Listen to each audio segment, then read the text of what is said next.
Hello, hello, and welcome to Catalyst MLM. I'm Brian Swichkow, and today on the show we have Marsha Wright.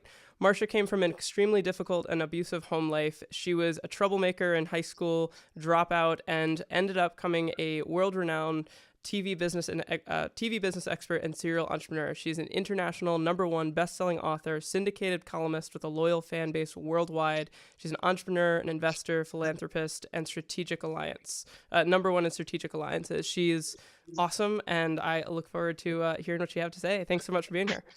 Thank you so much for having me. It's absolutely lovely to be with you. So I'm excited about sharing some ideas and my experiences, Brian. Thanks for having me. Yeah, thank you. And I was going through and I have always loved your content and have actually recently come across it, but just been absorbing more and more.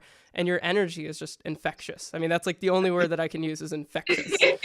And the laugh too, the laugh. So I mean, Truly remembers my laugh. I've had that for a while. It's cool. I'm keeping it. You practice it in the mirror in the mornings. Being down to earth and approachable and genuine is one of the best things that you can be. And when you find that part of you, it's one of the things that will attract people to you. So if you have that attractive spirit, then let that shine. I think it's important to care and actually really care. And I really do care. So try to be as down to earth as I can. Just be me. Yeah, and that's that's you now, and you have a really interesting background and a really interesting story. I mean, back to when you were a baby. It's a mix of both the home situation, but also your personal drives. I mean, tell me more about your beginnings.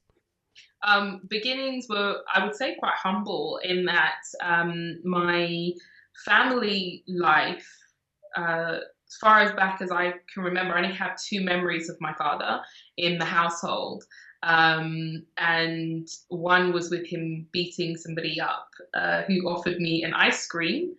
And the other was incredibly odd because he went to prison when I was 5 years old. So the other memory that I have was just really, really odd behavior from him. And by the time I was 5, he was in prison, and my mom raised us, myself and my brother and sister, and I'm the baby of the family. So she really did the best that she could do with us. And I think even through those difficult circumstances, she did an amazing job. And I think I was just a little bit of a handful. So even by the time I was quite advanced in school, very intelligent, but not scholastic. I didn't like books. And, I think the first time I read a whole book cover to cover was when I was 20, just before I was 20. So I didn't like finishing things off, and I was intelligent and witty and knowledgeable. And even in school, I know the American system works very different, but when I was 12-ish, something like that, they were saying to me that I actually should be a year ahead or 2 years ahead. I could be doing like my exams that I should be doing at 16, if only I would apply myself. Oh, I've heard that so many times. I wasn't good at applying myself. I was good at being the class joker. Yeah. And, well, you were applying yourself to being the class joker. Exactamundo. It's hard work. You know who else applied themselves to being the class joker? Steve Jobs. Steve Jobs, yeah. Mark Cuban. I think there's quite a few people. So, but yeah, it's so that beginning was there, and I had a very difficult beginning, and I was in children's homes, which would be AKA group homes, and just had so many different odd experiences and dangerous experiences for a young girl to be going through. And the amount of times I nearly died and was murdered and all this kind of stuff, just really, really random, horrible things that just wouldn't point to the person that you see today and the successes that I've accomplished today. But I always say I had a praying grandmother, and so I'm always proud about the fact that eventually I came good and got myself settled down and started my first business. I started even at 7 years old. I kind of guess that was my first start of entrepreneurialism. I was going to ask about that. Yeah, because even at 7, I was doing I was going to the shop around the corner from the house on my walk to school with my brother, and the shop was called Jimmy's, and uh, we'd buy sweets in the big packets. And I don't know if you have this in the States, but they have these little paper bags, small little paper bags for penny sweets or 1 cent sweets. And we'd be bagging them up on the way to school, and then get to the school playground and sell them at lunchtime. And this was back in the day when you couldn't buy sweets in school. You know, it was like coloured custard and stuff like that for dessert. It was horrible. So we had a good monopoly on the playground. And then I was about 13 when I started my next little business, which was doing mixtapes, which I would record off the radio, and then at the end I'd like fade the music down and then cross in with the next song, and then I'd sell those. That was my little business. And then the third part was graphic design, and I've always loved graphic design, so I was actually doing that quite a bit as well, from the time I was 13. And at 17 I launched my first business with my own office. And even with that business, the great thing about that was I always knew how to get jobs. That was one thing I was really, really, really good at. I was very good at I could go to an interview and I'd get almost every job I applied for. So when I started thinking, what could I do as my own business? Because I need to make some money. I said, okay, I'll do CVs for people. Yeah. And I guess that was my first foray into helping others. Yeah, and so you, I think in that business, you were helping people get jobs, and your success rate in helping them get a job was ridiculously high. Yeah, exactly. It was really fun to mimic that. Can you see the sun? It's cool. You're glowing. You're radiant. But yeah, so yeah, it was really quite awesome to do that, because it was very difficult to duplicate myself. That was the thing that was really impossible for me. I knew how to articulate what needed to be articulated for somebody. You know, I am 18-year-old, 17-year-old, 18-year-olds running my own little business. I've got my own little office, and I've got clients who are 40 and 50 years old and 30 years old, and you know, and I'm the one who's articulating on paper their years of experience, and then they're going out, and in 40 days it's like 99% of the people who were my clients were actually securing the job they wanted in 40 days or less.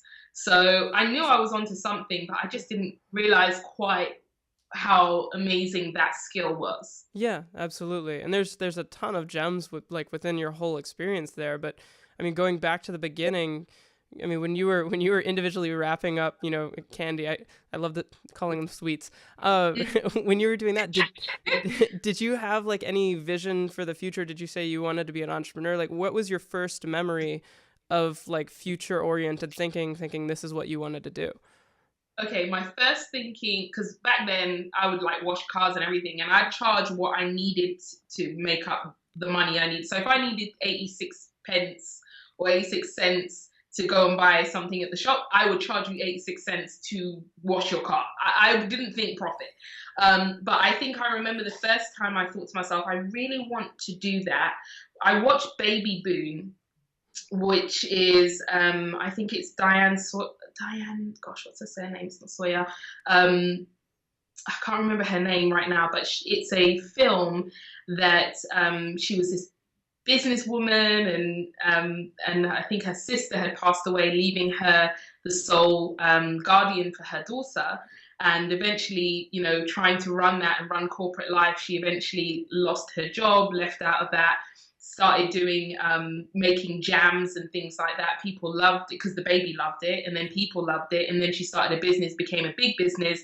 The corporate people came knocking back saying, we'd love to take a bit of your business and do business with you. And she strung them along. She said, no, don't want to do business with you, thank you very much.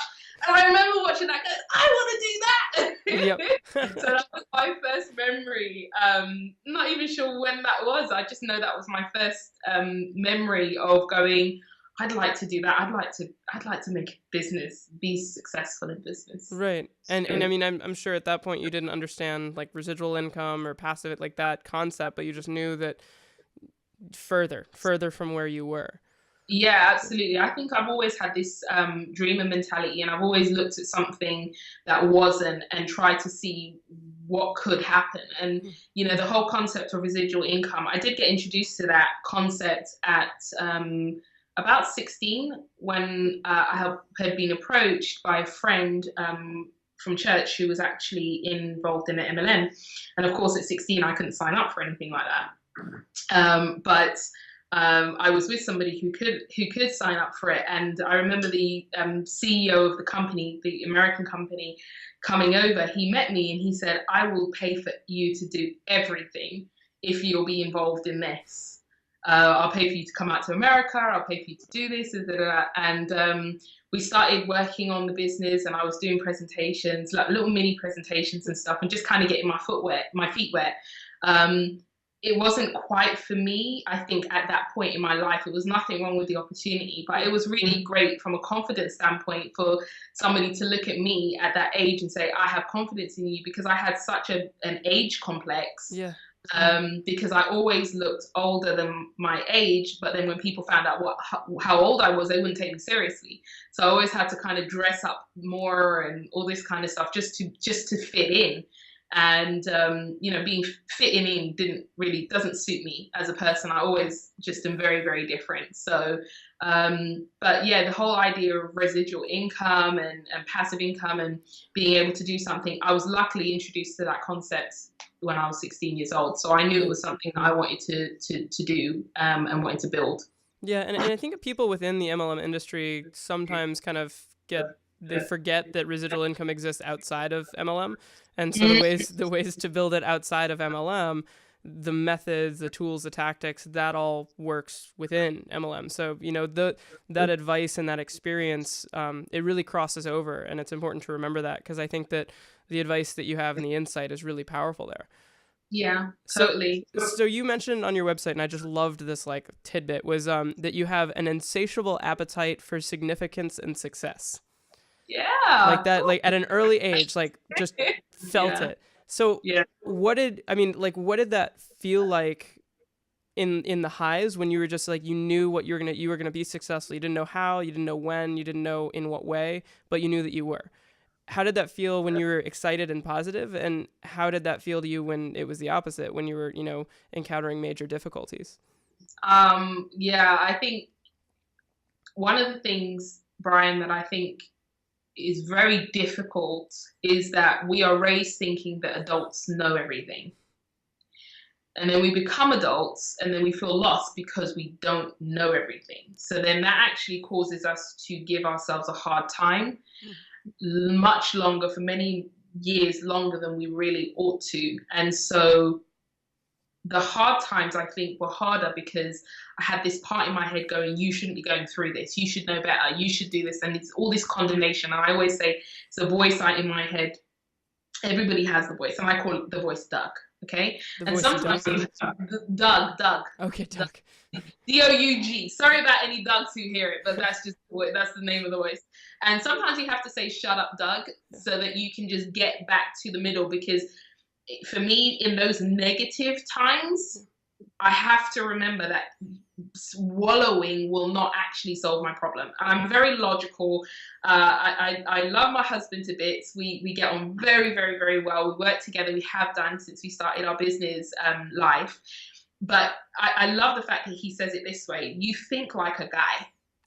So I'm very, like, I've got a lot more of the logical element. And so if I feel something, I can actually, if I own it, I can switch it off and say, I don't have time to feel like that. Maybe I feel like that in 6 months' time, but I don't have time. I got to focus on doing what I got to do. And so I think that during the tough times, it's actually about having the resolve to get your head in the right space. If your head's in the right space, you'll attract the right people. You can go out, you can meet people, you can make anything happen, but your head has to be in the right place. You're dead in the water if your brain's not thinking right. In terms of the positive times, I've had times where I was absolutely shocked that I was quite as invincible in areas that I didn't, I wasn't the beautiful girl at school. I used to hang around the popular girl, you know what I mean? And I became that, I became successful and I became interesting and people wanted to hear what I had to say.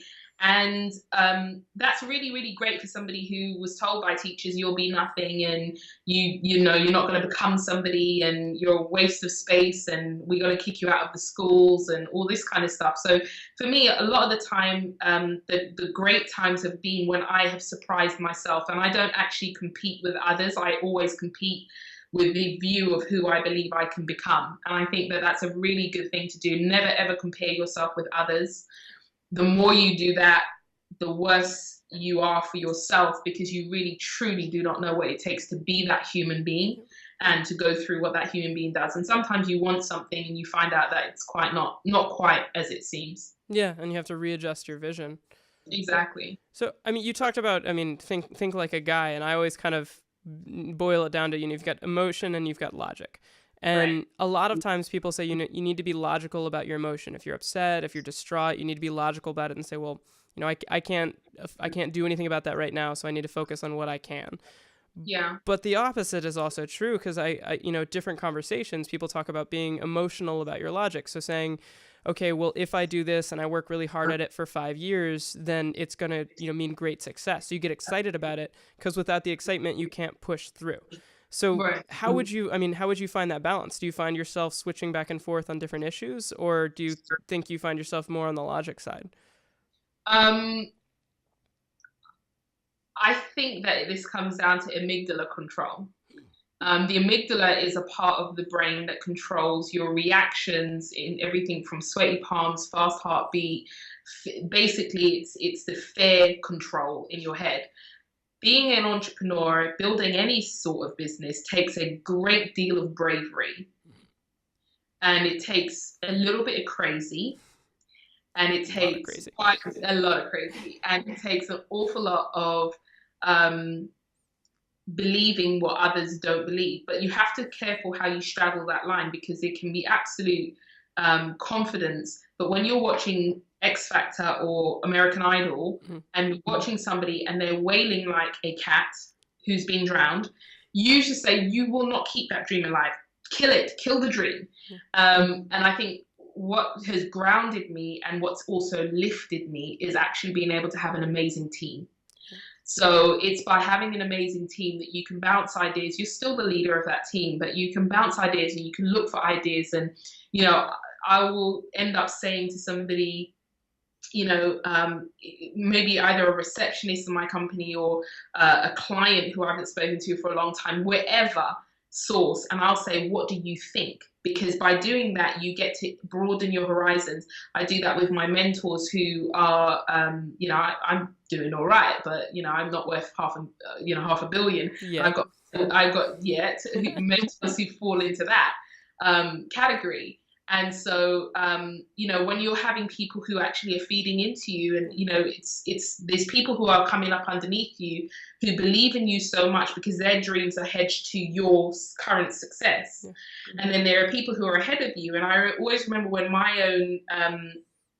when people believe in me, who matter to me, who I look up to, when they believe in me, I could go for 2 years on one thing that somebody said to me, just one little line somebody said to me.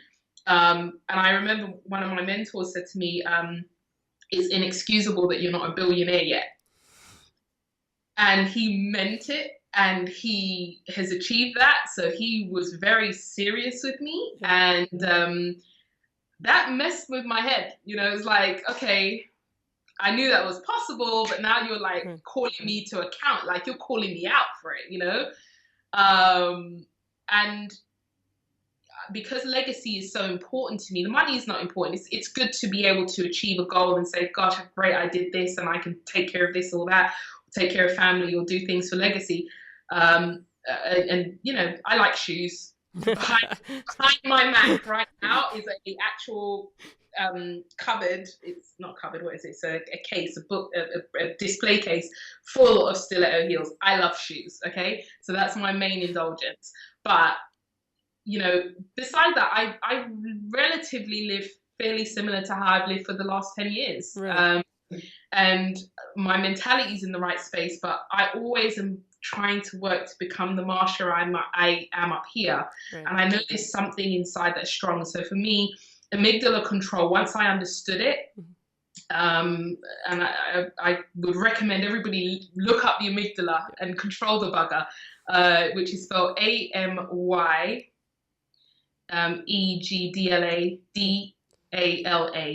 amygdala.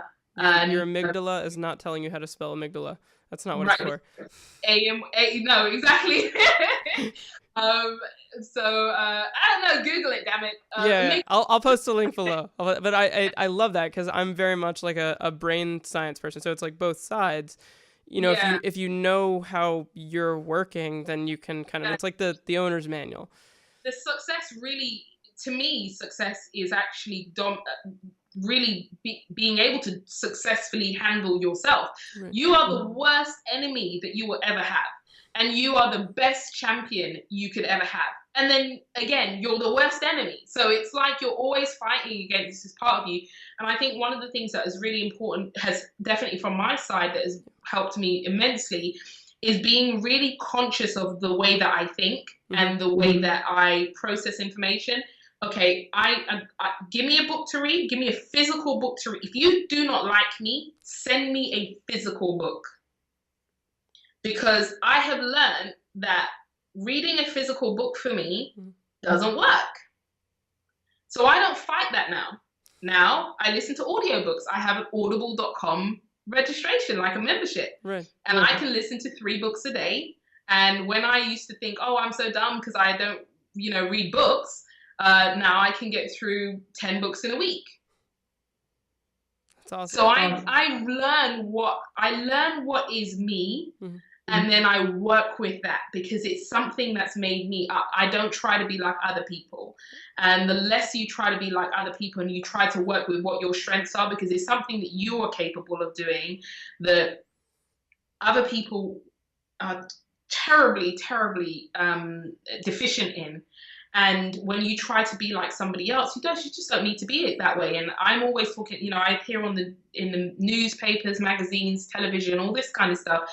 And I'm always talking about strategic alliances. Utilize those relationships that enable you to work with others who can do things that you can't within your own team, whether it's an MLM business or a corporate or a small business, a venture that you're a partner in, whatever it is. You need to look at things that you're great at and own that and dominate that and kill it on that, and stop trying to be something that you're not, mentally or in any other way. It doesn't mean that you don't push your boundaries, but just be intelligent with what you want to spend your time mastering. Right. And so many people often point out the importance and the power of figuring out what your strengths are, figuring out what your weaknesses are, and I think that the term is leveraging away your weaknesses. And getting other people who are better at, whatever it may be that you're not good at. If it's sales, leverage away sales and you focus on running the business, or the opposite. And you talked about it before, and I'll kind of break it down into 2 pieces. Is if you look at kind of like a railroad track, there's people behind you on the track and ahead of you on the track. And there's also different railroad tracks. So if someone's end goal is to, get a job at a marketing firm, well, then the CEO of a marketing company will be ahead of them on that track. And then there'll be, people in college for marketing behind them on that track. So you're on, let's call it, just to simplify it, an entrepreneurial track. And you said that you have people ahead of you, or above you, and people that are behind you who are following you and connecting to your success. So focusing on ahead of the track, when was the first, like, what was the progression of you finding your first mentor and understanding the value of that and being able to connect with the power of it? Big question. Okay, so I pull mentors from very odd sources, which is why it's kind of a big question for me. And I have different mentors who have different disciplines and knowledge and experience. And so it's all a bit, it's a bit different for me. So I kind of like this question because I do so many interviews and I don't get questions like this all the time. So I like it. But in terms of drawing strength from mentors, and I think, like many people, my mentors give me a window into what's possible. And I've been very blessed to mentor thousands of people. and have loved every moment of it. It's the thing that I love the most. And so the value of mentorship, I'm a big advocate for that because I built a very successful mentorship business. And I love that whole concept of being able to use mentors and be able to grow using mentors. And I think no matter where people are ahead of you, on that train track, you say, on that railroad track, it's wherever people are, if they can add value to you, if they, you know, use mentors in your life who are where you want to be. And you don't have to have a one size fits all. In fact, I actually think it's more valuable for you to have different people who have different disciplines, as opposed to saying this is my one person who can give me who is the font of all knowledge. As I said earlier on, humans believe that, you know, certainly as children we grow up believing that we should all have all the answers, and it really isn't that way. So even your own mentors will have their own proclivities, and they'll have their own things that make them you know, their own weaknesses and things that they're maybe not so great at. And so it's really important to make sure you vary that knowledge. One of the cases that I remember was a mentor that I had in my early business, and I would say he was really instrumental for me in just understanding the difference between push and pull marketing, and you know, being able to build my credibility, because I was one of those people, I wanted to be really down low. You know, I didn't want anybody to know me. I wanted to like make millions behind the camera instead of in front of it. Right, and that didn't work out. But it's good. It's all right. I don't mind being a bit more well known now. But at the time, it used to freak me out, actually. And but when one of my early mentors, he was really brilliant for me, probably the first year to 2 years, and it was a really informal relationship. And then it got to a point where I realized I outgrew him, and I didn't outgrow him because of my income level. It wasn't just because of that. It was because I realized that the knowledge I had was such that I didn't need him as much. And so that's why I think it's really important. And also he would contradict himself. So I'd ask for advice today, and then in 2 weeks' time, I'd say the same thing. I'd go, but didn't you just say don't do that? And I'm actually one of those people. I think if you're going to be a great mentee, act on what your mentor says. The thing that drives me bananas, I truly, truly care what happens in the lives of my mentees. I call them my client family. And some of my mentees have become wonderful friends, amazing friends. They've been to my home here in Spain, and just really, really great people. And I spend time with great people. I love human relationships.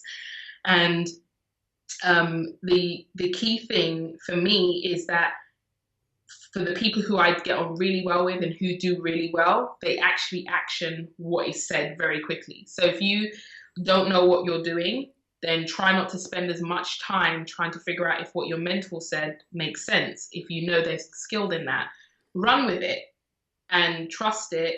And until you have other proof that it won't work, then run with it and trust it and work with it and add your own stuff that makes up your own philosophy, and think about those people who you're going to be helping 2 years from now. But it's really important to be a mentee who actually listens. That's a really valuable trait, to use 2 ears and 1 mouth, and then all your hands and feet for action immediately. I like that addendum to that one. And a lot of times I think it's reasonable to say that pretty much everyone who has ever been in a mentorship position in any capacity, that the pet peeve is people who ask for advice, they listen to it, and they don't act on it. Right. And, you know, it's like making an investment that doesn't pay off, because the payoff is to see someone else be successful.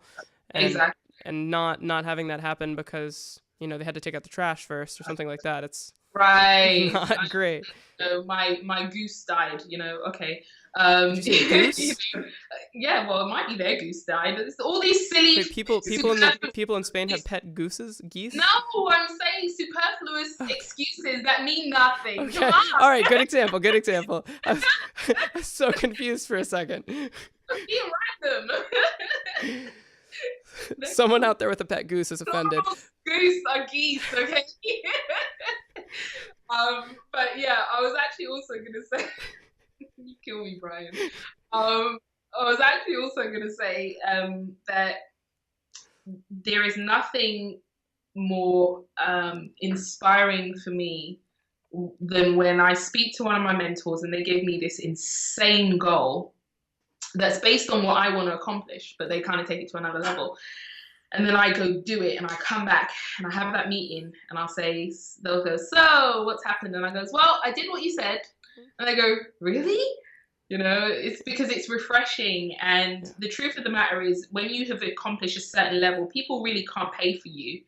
The people who need it can't.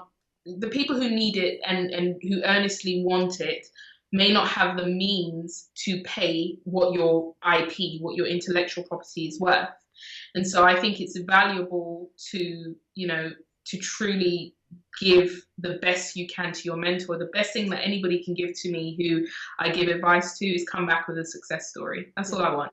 That's awesome. You know, because if I turn around and give them the bill of what my high-end clients, I deal with a lot of work with high net worth individuals. If I give you know, somebody who's starting up and say to them, well, yeah, you want to work with me, it starts from $150,000. Can't really work with that. But if I give you a tip, please run with it. You know, do what you want to do, grow, develop. There's amazing ways that you can get support and get advice, and just really, really use it and read voraciously. That's all I ask. Yeah, and I love that word. And you, I mean, you talk about that on your website. You have, I mean, you write constantly. You have tons of content. The insights that you're sharing here, there's books. There's just a plethora of stuff online and everywhere.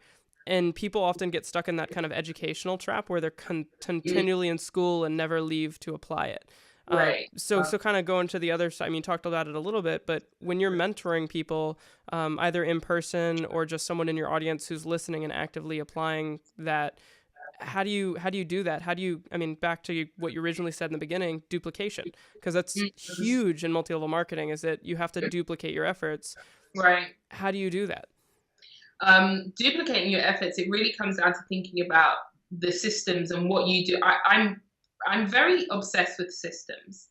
If I have to do it more, if I have to do it more than once, then I don't want to do it twice. I'll work hard and I'll make a system. And if it takes me 3 days to get what's in my head down, so that myself or my team can really put it in this way that somebody else coming in can do it, whether that's video, whether it's audio, whatever. And I'm a talker, so I can, I prefer to talk, but obviously in that process of writing my book so quickly, which we can go into, I'm sure, it's that whole aspect of getting things down to be able to duplicate your efforts is really awesome. And I think people absorb information differently, and you have to be able to understand that if you want to build a team, you have to allow for the fact that people absorb information differently. I've got one of my business partners in a new company we've just taken a stake in. He gets a lot of information, then he needs no conversation for a day. He doesn't want to talk. And it's totally fine because he needs to process. Right. I'm okay with that. It doesn't bother me. That's his process. He gets his process. Other people, they need to see it. They need to go through it. They need to ask questions. They need to be active. They're going to be in between analytical and all this kind. You just have to understand how different people in your team absorb information. And I actually encourage people to do a couple of tests with folks that they just start working with. And we do a learning styles test. This is with everything from our high-end clients, and I'm talking clients who are investing significant sums of money, right through to our lower-end mentees. I still have mentorship programs that I don't have to manage on a day-to-day basis, but I'm still involved in some of the elements because I love that whole pouring out situation, like what we're doing here. I love doing this. So but no matter what level, we do something called a learning styles questionnaire, which you can get those for free online. And then there's a website called 123 Test, and they do a DISC test and a personality test, a work values test, sorry.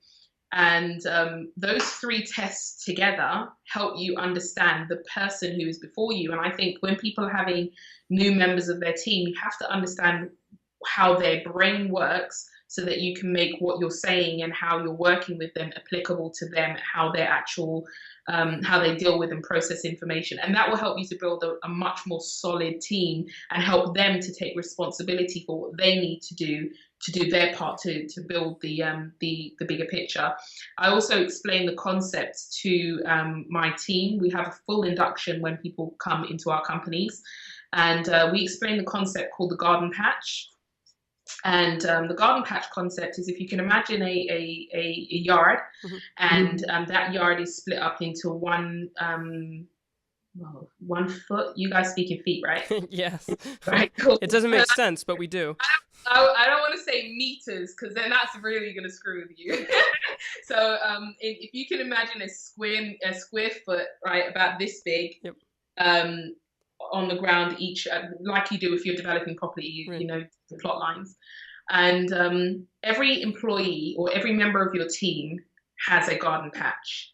Okay. And when everybody in the team is doing their part, they are watering and they are caring for their garden patch. You as one person cannot take care of the whole garden. But if everybody takes care of their patch, everything's fine. So I explain that concept and everybody really gets it, and they understand the depth of, if they're not dealing with their patch, it's going to affect other patches. It's not just going to affect one other person's patch, it's going to affect the entire garden. And so I think when you're having a team, it's the cohesiveness of a team and having everybody assigned to doing something that adds value, not just to themselves, because the natural man is a self-saboteur. So you have to make allowances for that in your systems, right, and in your team building. The natural man is a self-saboteur. He doesn't understand himself. He doesn't understand how long things take to do. He's not committed. He procrastinates. He makes excuses for mediocrity. And so that's why it's so difficult, even in MLM and any other business. This is the most difficult area, is to actually find valuable talent. But also talent comes from what you can develop. And, you know, when I had, you know, a social worker who spent time with me and developed me, if I didn't have that social worker, I always remember his name, Soye Briggs, and I found him about a couple of years ago on Facebook, and I told him all the things I was doing, and he sent me a message back on Facebook, and he says, knowing everything that you're doing has made my entire career worthwhile. You're gonna make me cry. It's so it's like, I just felt like I knew that it had made, you know, you're talking about a 30-year career, and me, little old me, has made his entire career worthwhile. Yeah. And you know that he means it. If anyone's ever known a teacher, social worker, anyone in human services, you know that he means it. Yeah, 100%. And it just, wow, I kept it. And it's, you know, it's the same thing. You have a responsibility as a leader to lead, and to, instead of just, you know, don't just point the finger. Take responsibility as a leader and lead, and lead with gumption, and lead with by example. And, you know, no man left down, you know, no man left behind, you know. And I think if people have that spirit and people realize they care, there'll be a big difference in the kind of team that you build up, rather than just having people and you're trying to build your numbers and then you're kind of getting them in on the front end, but they're kind of falling off on the back end. Yeah. It's, you know, human development. I wrote a book on this, actually. I'm planning to release it next year.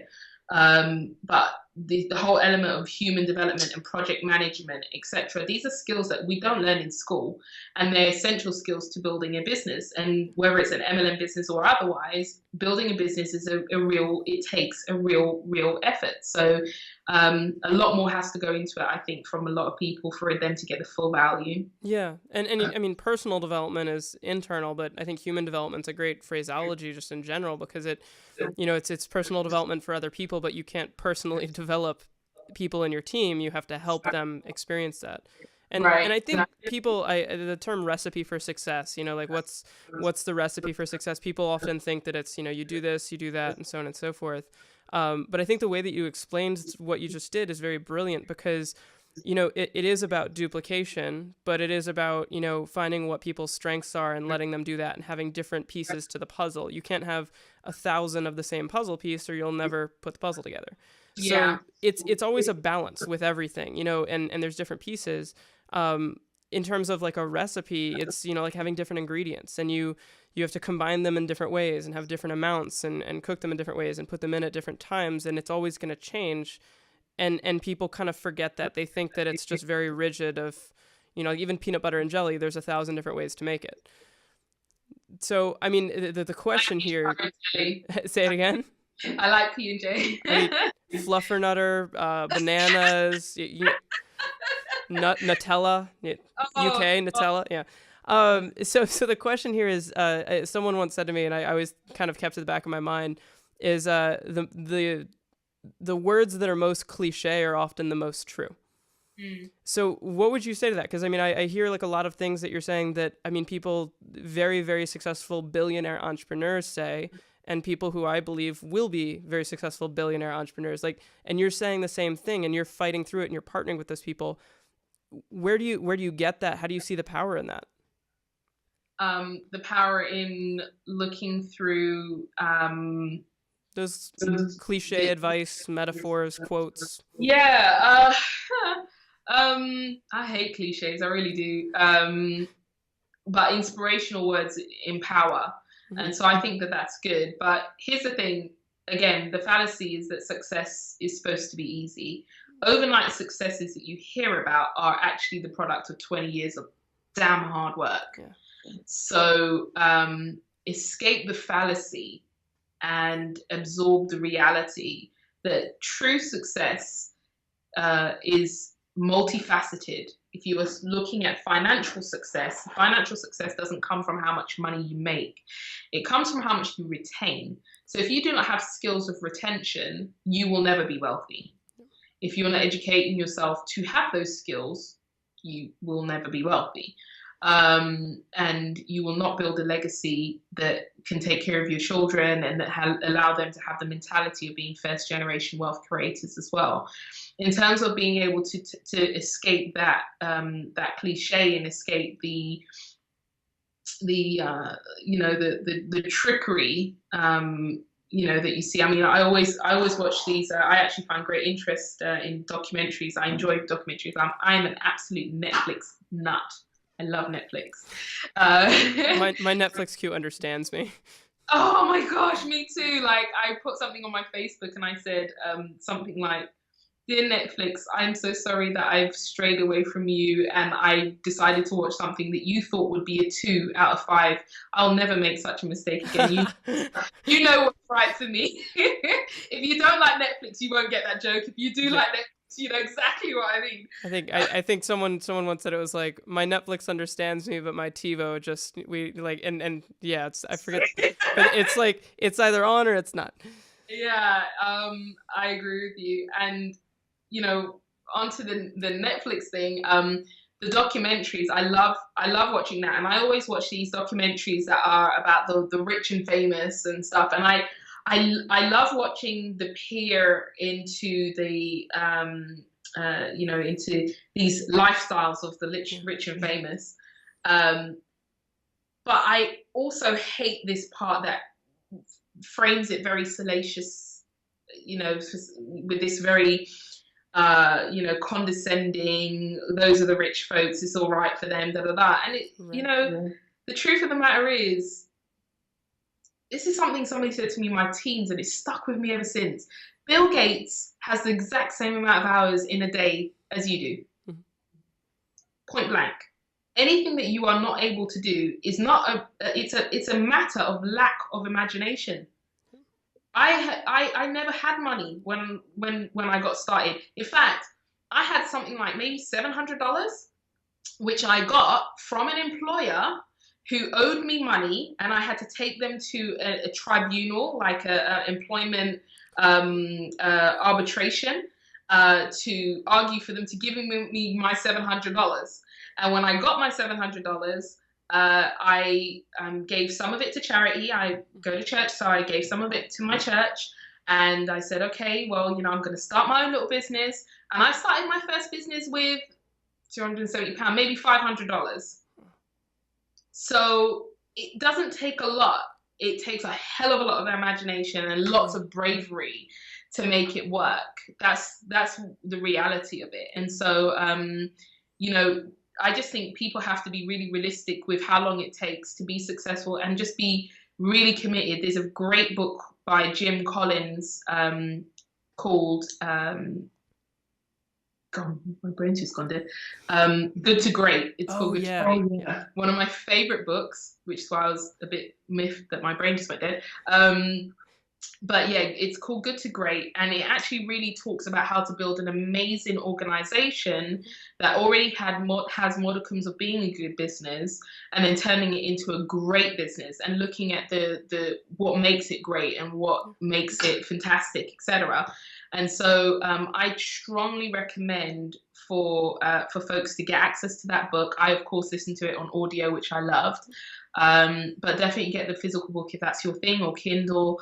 And the thing that he talks about in there is about being really focused on what you're passionate about, but what you know, your hedgehog, what you can do that best in the world that no one else can do. And if that what you've chosen is an MLM business, or you've chosen your own venture, or you've chosen a company to partner with that you're not even the principal of, the face of the company, whatever it is, be the best you can be, and own that. And I think that the success that happens from consistency is so much more powerful than the flittering around trying to look for the next best thing. You know, Marissa Mayer got some advice from a friend where he said to her, look, it looks to me that you've got a lot of great good choices here to make a choice from, but the one you pick is the one that's going to be great, because you're going to make it great. So just make it great, stick to it, be consistent, and just run with it, and really run it until the wheels run off. As long as you know that whoever's ahead of you is not talking bull, just really run it until the wheels fall off.